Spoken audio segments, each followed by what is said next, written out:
6.5 class 10 solution देखते हैं। पहला क्वेश्चन देखेंगे। पहला तो बकवास क्वेश्चन है। कह रहे हैं कि sides of a triangle are given below. Sides given है। अगर मैं लेता हूं पहला क्वेश्चन, पहले का फर्स्ट पार्टी करेंगे और तो कुछ सब ऐसा ही है। कह रहे हैं ये ट्रायंगल की साइड्स हैं। Determine which of them are right angle triangle. In case of right find the length of its hypotenuse. कह रहे हैं एक राइट एंगल ट्रायंगल में 3 साइड होती हैं। कह रहे हैं ये उसकी साइड से चेक करो बात सही है या फिर नहीं है।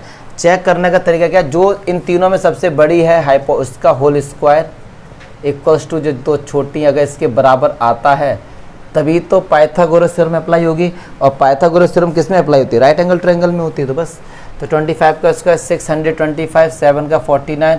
भाई 25 का क्या होता है? 576।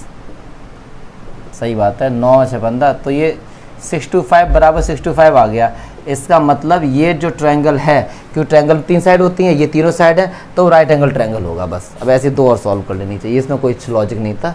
क्लास 8 का क्वेश्चन था ये। सेकंड क्वेश्चन से अच्छे क्वेश्चन स्टार्ट होते। देखिए P Q R is a triangle right angle at P. इसको देखो देसी तरीके से करेंगे, वरना डिफरेंट बुक्स में डिफरेंट सॉल्यूशंस हैं इसके। तो P Q R right angle किस पे? पी पर है। तो पी और क्यू आर कहीं भी ले लो, या यहाँ क्यू ले लो तो इसको आर कहीं भी ले सकते हैं। And at P and M is a point on Q R. P M perpendicular है क्यू आर के, ऐसा क्वेश्चन में कह रहा है। पी एम मतलब ये 90 दिया गया है, परपेंडिकुलर तो 90 होगा। तो क्या प्रूफ करना है हमको? अब ऐसे क्वेश्चन देखो कैसे करते हैं। P M square Q M into M R. देखिए मैं इसे पूरा तरीके से वो बताएंगे क्योंकि 2-3 नंबर का क्वेश्चन है ये। देखो हमने पढ़ा है कि ये राइट एंगल ट्रायंगल दिया गया है और एक थ्योरम प्रूफ की है। राइट एंगल ट्रायंगल से अगर कोई परपेंडिकुलर ड्रॉ करते हैं तो ये 2 ट्रायंगल भी आपस में क्या होते हैं? सिमिलर होते हैं। लेकिन मैं पूरे तरीके से दिखाऊंगा कैसे। तो देखिए इन दोनों में से कोई सा भी एक ट्रायंगल ले लो छोटा वाला। सपोज मैंने ले लिया पी एम आर और एक बड़ा वाला ट्रायंगल ले लो पी क्यू आर। इनको आसानी से सिमिलर दिखा सकते। देखिए कैसे। पी एम आर में आर आ रहा है और पी क्यू आर में आर आ रहा है, तो एंगल आर बराबर एंगल आर कॉमन हो गया। मुझे नहीं लगता कोई भी डाउट होगा इसमें। ठीक है जी।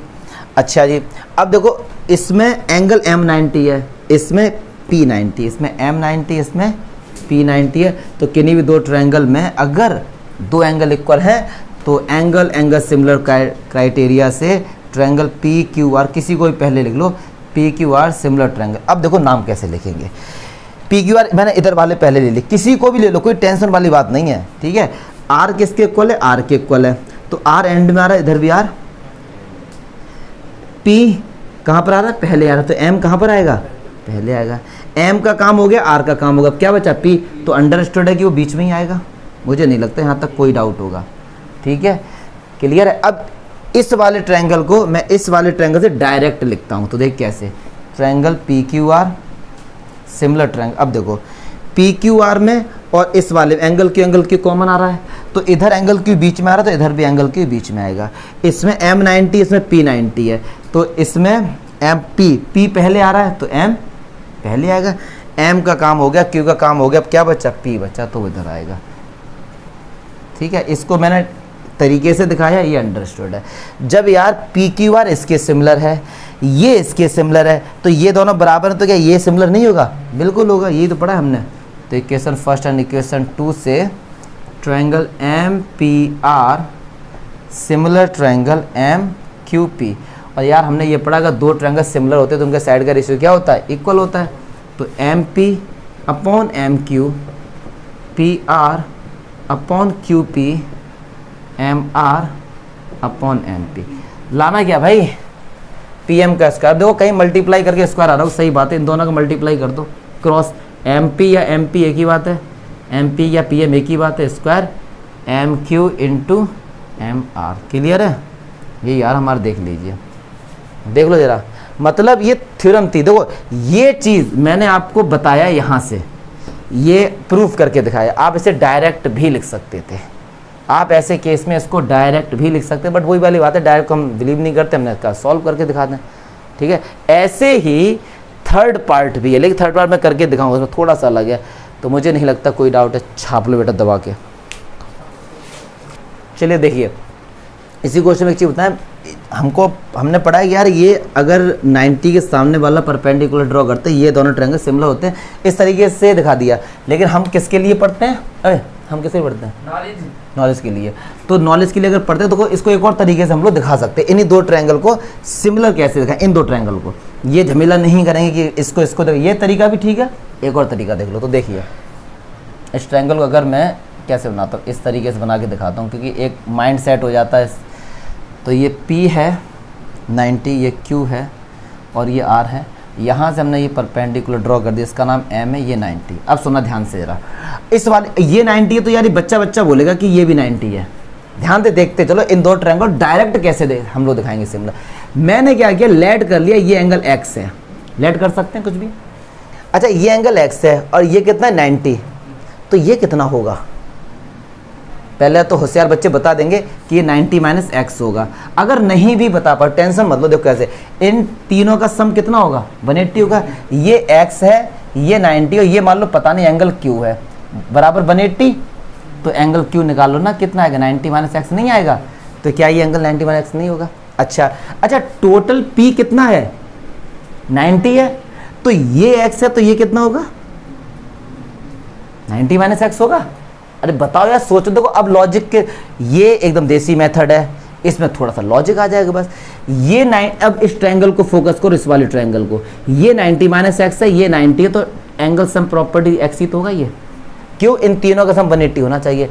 अब यार देख लो डायरेक्ट कैसे लिखेंगे। इस ट्रायंगल का नाम क्या है? PQM and triangle PMR। इन्हीं दो को तो हमको दिखाना सिमिलर।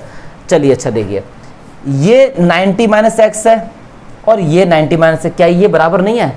इसका एंगल Q, इस वाले का एंगल Q, क्या इस वाले के एंगल P के इक्वल नहीं है? सुनो, अगर मैंने इस ट्रायंगल में एंगल Q लिखा है, मतलब वो क्या है? MQP। इस ट्रायंगल का एंगल P है, तो वो क्या है? MPR। ठीक है ना, वेरी गुड। अच्छा इस एंगल का P कितना? X, और इस एंगल का X क्या? R, तो बराबर होगा ना। तो एंगल P किसके इक्वल है? एंगल R के इक्वल है। समझो, अगर मैं इस ट्रायंगल को लेता हूं और इस ट्रायंगल को लेता हूं, इस ट्रायंगल का एंगल Q क्या? 90 माइनस एक्स। इस ट्रायंगल का एंगल P कितना है? 90 माइनस है। अगर P से डर लग रहा है तो P की जगह ऐसे लिख दो, या प्रॉपर वे में लिख दो। अब मैं सोचता हूं आप लोग क्लास 10th में है तो डायरेक्ट भी लिख सकते हैं यार, अंडरस्टूड है।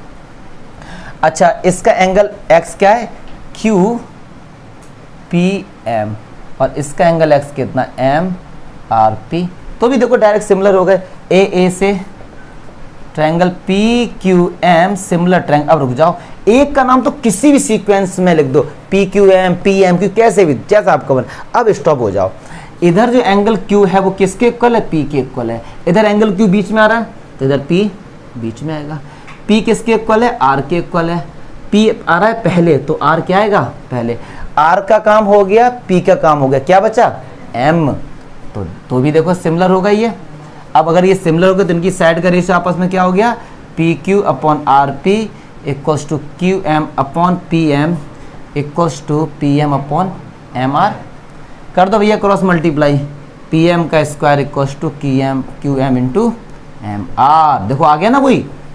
इस तरीके से भी हम लोग सॉल्व कर सकते हैं।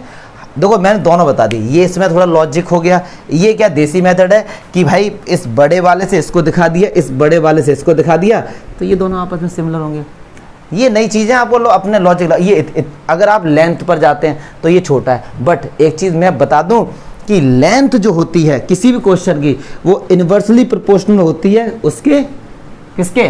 लॉजिक के। जितनी ही लेंथ कम होगी लॉजिक उतना ही बड़ा होगा, और जितना ही लेंथ ज़्यादा होगी लॉजिक उतना ही कम होगा। सही बात है। इसकी लेंथ, अगर मैं उसकी बात करूं तो इसका लेंथ ज़्यादा है, तो लॉजिक क्या था? इसमें कुछ नहीं था। इसमें लॉजिक बढ़ गया तो लेंथ कम हो गई। होता है ना। अगर आप जैसे 8th क्लास के क्वेश्चन करते हैं प्रॉफिट एंड लॉस के, मान लो हम लोग लेट CPX MP दिस, तो कितना लेंथी होता है? ट्रिक से करो तो एक लाइन के अंदर आंसर आ जाता है। अगर आप गवर्नमेंट जॉब की तैयारी करें तो क्या लॉजिक बढ़ गया, लेकिन वहाँ पे ना। तो दोनों तरीके अच्छे, जैसा आपको अच्छा लगे ऐसा कर सकते हो। इसी में दोनों बता दिया। तो थर्ड क्वेश्चन भी देखो ऐसे ही है, उसमें भी एक एक बार सारे ट्रायंगल लेने हैं। डायग्राम इसका दिया गया थर्ड का।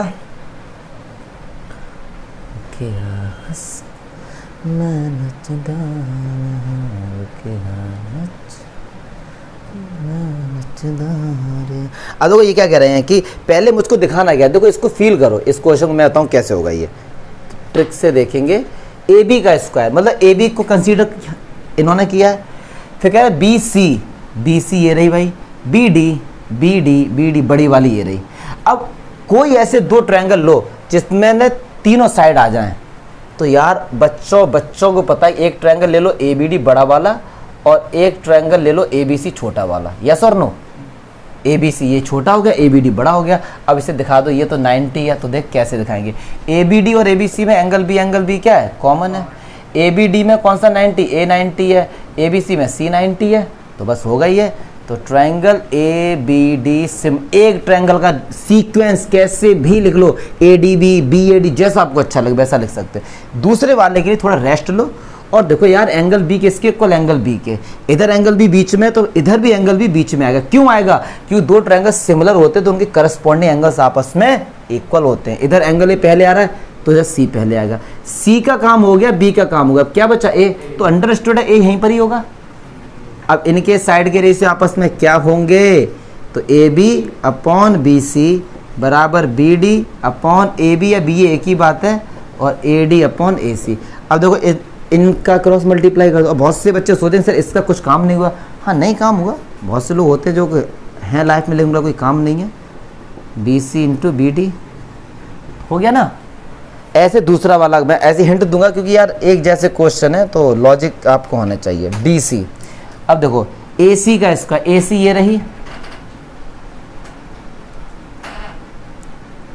ठीक है, बी सी बी सी ये रही, डी सी ये रही।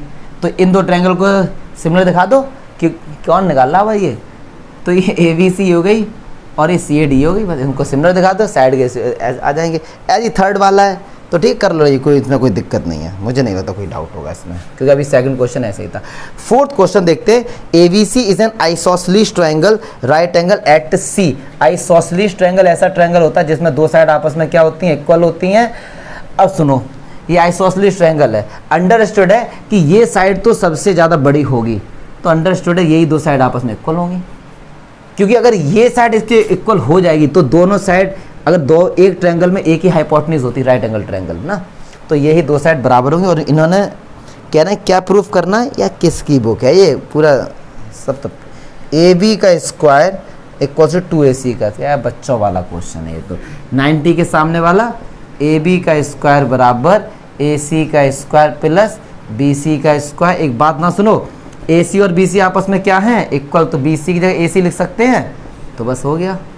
बस आपका जो लॉजिक था वो ये समझना था आपको, अगर ये राइट एंगल ट्रायंगल है आइसोसेलेस, मतलब दो साइड इक्वल हैं, तो ये ही दो तो बराबर होंगे।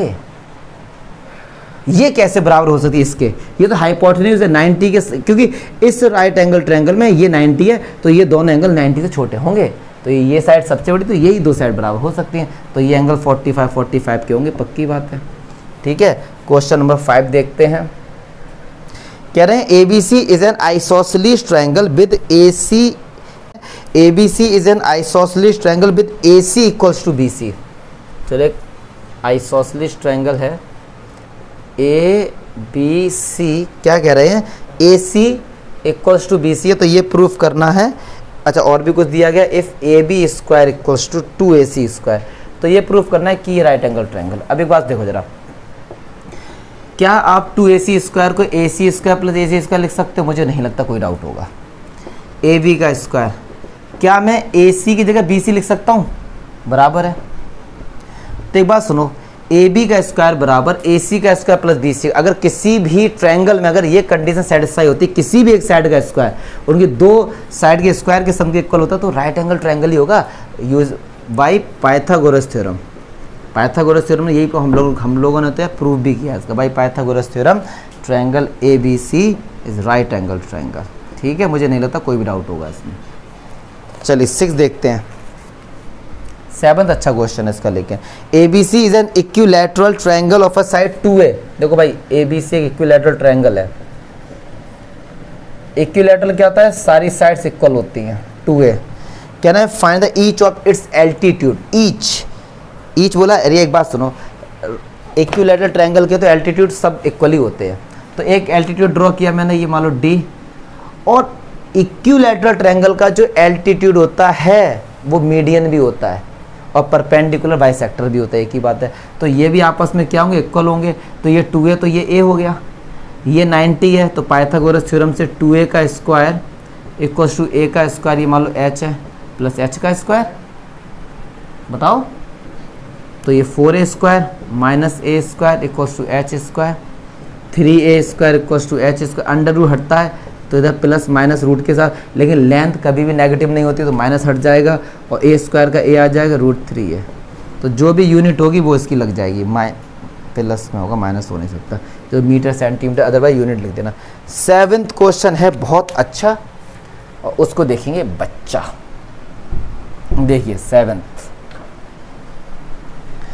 उसके जो 7th क्वेश्चन है ना, इसमें एक लॉजिक लगाएंगे हम लोग, उसके थ्रू करेंगे, सिंपल पड़ेगा। Prove that the sum of the square of the side of a rhombus. देखो इन्होंने रोम्बस बोला है, अब रोम्बस बोला है तो रोम्बस की सारी प्रॉपर्टी आपको पता होनी चाहिए। सारी साइड्स इक्वल होती हैं, पक्की बात है, और इनके जो डायगोनल्स होते हैं वो बाइसेक्ट करते हैं 90 डिग्री पे, मतलब OA इक्वल्स टू OC और OB इक्वल्स टू OD। बहुत से बच्चे ऐसे समझते हैं कि जो OA होगा क्या वो OD के इक्वल होगा, नहीं, ठीक है, ये इतना हमको पता है। फिर क्या कहना है, क्या प्रूफ करना है, sum of the square of the sides, मतलब इनकी साइड का जो स्क्वायर, मतलब AB का स्क्वायर प्लस BC का स्क्वायर प्लस CD का स्क्वायर प्लस AD का square equals to the sum of the square of its diagonal, AC का स्क्वायर प्लस BD का स्क्वायर। क्लियर है, ये हमको प्रूफ करना है। चलिए, अच्छा कायदे में देखा जाए तो ये चारों साइड इक्वली होती हैं, लेकिन फिर भी बोला है तो देखो। अब यार एक बात सुनो, पाइथागोरस थ्योरम किसी भी एक ट्रायंगल में लगा दो, चलो मैं लगाता हूँ AOB ले लो, कोई सा भी ले लो, ये भी 90 होगा ना, जब ये सब 90 होते हैं इसके, तो 90 के सामने वाला हाइपोटेन्यूज, तो क्या AB के स्क्वायर को OA का स्क्वायर प्लस OB का स्क्वायर कर सकते हैं? मोस्ट ऑफ द स्टूडेंट इसको ऐसे करेंगे, फिर इसमें राइट एंगल ट्रायंगल लगाएंगे, इसमें लगाएंगे, इसमें लगाएंगे, उन सबको ऐड करेंगे तो भी आंसर आएगा, ऐसा नहीं आंसर नहीं आएगा, लेंदी हो जाएगा। अब लॉजिक लगेगा यहाँ पे केवल, देखो क्या लगेगा लॉजिक। क्या आप OA को AC/2 लिख सकते हो? OA को, क्यों, ये हाफ है, ये इसके बराबर, ये इसके बराबर, मतलब AC का हाफ क्या OA है। क्या आप OB को BD का हाफ लिख सकते हो? बिल्कुल लिख सकते हैं भाई, बिल्कुल लिख सकते हैं। तो AB का स्क्वायर, नाम खटाई, अब 4 एलसीएम ले लो, तो 4 एलसीएम लेके इधर आ जाएगा, 4AB का स्क्वायर AC का स्क्वायर प्लस BD, कायदे में आंसर तभी आ गया। क्या 4AB स्क्वायर को ऐसे लिख सकते हो, AB square plus AB square plus AB square plus AB square लिख सकते हैं? अच्छा AB BC CD सब आपस में इक्वल है, आ गया आंसर। AB की जगह BC लिख दो, AB की जगह CD लिख दो, AB की जगह AD लिख दो, तो ये सबसे छोटा सॉल्यूशन हो गया इसका। मेरठ की नान खटाई, देख लो, कोई डाउट है तो बताओ। क्वेश्चन नंबर 8 बहुत देखने में लगता है थोड़ा सा लेंदी होगा या थोड़ा लॉजिकल, कुछ नहीं है भाई। इसमें क्या करना है आपको, जहां कहीं भी राइट एंगल ट्रायंगल दिख रहा है पाइथागोरस थ्योरम लगा दो और कुछ मत सोच लेना, बिल्कुल मैं आपको बता रहा हूं। देखिए OA, अब यार एक बात सुनो, ये 90 है तो ये भी 90 होगा, ये तो बच्चों का। OA का स्क्वायर, क्या OA किसी भी राइट एंगल ट्रायंगल में आ रहा है? बिल्कुल नहीं आ रहा है, तो इसे राइट एंगल ट्रायंगल बना देंगे ना, लॉजिक लगाएंगे ना इसको। ये देखो प्यार से इस तरीके से, अब ये राइट एंगल ट्रायंगल हो गया ना, ये 90 है तो इसके सामने वाला क्लियर है, तो ट्रायंगल OAF में 90 के सामने वाला क्या है, 90 के सामने वाला OA का स्क्वायर इक्वल्स टू AF का स्क्वायर प्लस OF का स्क्वायर। मुझे नहीं लगता यहाँ तो कोई डाउट होगा। अब आगे क्या करें, OB का स्क्वायर, तो OB कैसे आएगा, इससे इसको मिला दो, वरना बहुत से बच्चे रटते हैं ये चीज़ कि यार 8th क्वेश्चन में हमको ज्वाइन करना है। रीजन समझो ना क्यों ज्वाइन करना है। OB का स्क्वायर बनेगा कैसे, जब राइट एंगल ट्रायंगल बनेगा, और ज्वाइन तो हम लोग कर ही सकते हैं। तो अच्छा एक चीज़ और, क्या हम अगर इस वाले ट्रायंगल को लेके भी तो लिख सकते हैं, देखो OA का स्क्वायर बराबर OE का स्क्वायर प्लस AE का स्क्वायर, ये भी लिख सकते हैं। क्योंकि ये भी राइट एंगल ट्रायंगल है, ये भी राइट एंगल, दोनों ही लिख लो इसीलिए। अब किसकी रिक्वायरमेंट है वो आगे देखेंगे जाके। ये एंगल हटाओ, ये सब लिख, ये खुद लिख लिया करोगे, इस ट्रायंगल का नाम लिख लो, ठीक है। ये सब चीज़ें आपके लिए हैं। तो ओ बी का square equals to B F का स्क्वायर प्लस ओ एफ का स्क्वायर। इसको अगर लेते हैं तो ओ बी का square equals to B D का स्क्वायर प्लस ओ डी का स्क्वायर। फिर क्या ना ओ सी का स्क्वायर, ओ सी का स्क्वायर इस तरीके से आएगा। तो देखिए ओ सी का स्क्वायर ओ डी का स्क्वायर प्लस सी डी का स्क्वायर और ओ सी का स्क्वायर ओ ई का स्क्वायर प्लस। अब भैया हमने सब कुछ लिख लिया, बस अब इन्हीं का यूज़ करके ये सब झमेला है। तो पहला वाला प्रूफ करते हैं। क्या कह रहे हैं, ओ ए का स्क्वायर प्लस ओ बी का स्क्वायर प्लस ओ सी का स्क्वायर। अब देखो ओ ए 2 है, ओ बी भी 2 हैं, ओ सी भी 2 हैं। हमने पहले सारे लिख लिए क्योंकि हमारा टारगेट ये नहीं, हमको ये ही प्रूफ करना। क्या पता बोर्ड में कुछ घूम कर आ जाए ना। अब देखते हैं ओ ए के साथ A F O F O ई और ए ई है। अब देखते हैं किसका यूज़ है। अब देखते हैं हम लोग किसका यूज़ हो रहा है। यहाँ पे ए एफ का यूज़ हो रहा है भैया। तो ए एफ किस में है, इस वाले में। तो पक्की बात है इस ओ ए को लेंगे। समझो ना बात को, लॉजिक समझो। ओ बी का स्क्वायर, ओ बी के स्क्वायर 2 हैं। अब देखते हैं किसका यूज़ हो रहा है यहाँ पे। बी डी, बी डी तो इस वाले में है, तो इस वाले ओ बी को लेंगे। ओ सी, ओ सी के साथ क्या है सी ई, सी ई है, तो इस वाले को लेंगे। ठीक है, तो इनका नामकरण कर दो। इक्वेशन 1 2 3 4 5 और 6। तो हम किसको ऐड करेंगे, 1 और 4th और 6, 1 और 4th और 6 को ऐड कर दो। तो चलिए यार, जब इक्वेशंस ऐड होती हैं तो LHS से LHS ऐड होता है, RHS से RHS ऐड होता है। तो OA square plus OB square plus OC square equals to AF square plus OF square, BD square plus OD square plus OE square plus EC square. अब आप कहेंगे sir ये लाना, कुछ नहीं लाना। OD OE OF, OF OD OE इस तरफ लेके आए तो ये माइनस के नहीं हो जाएंगे। क्या है इसमें,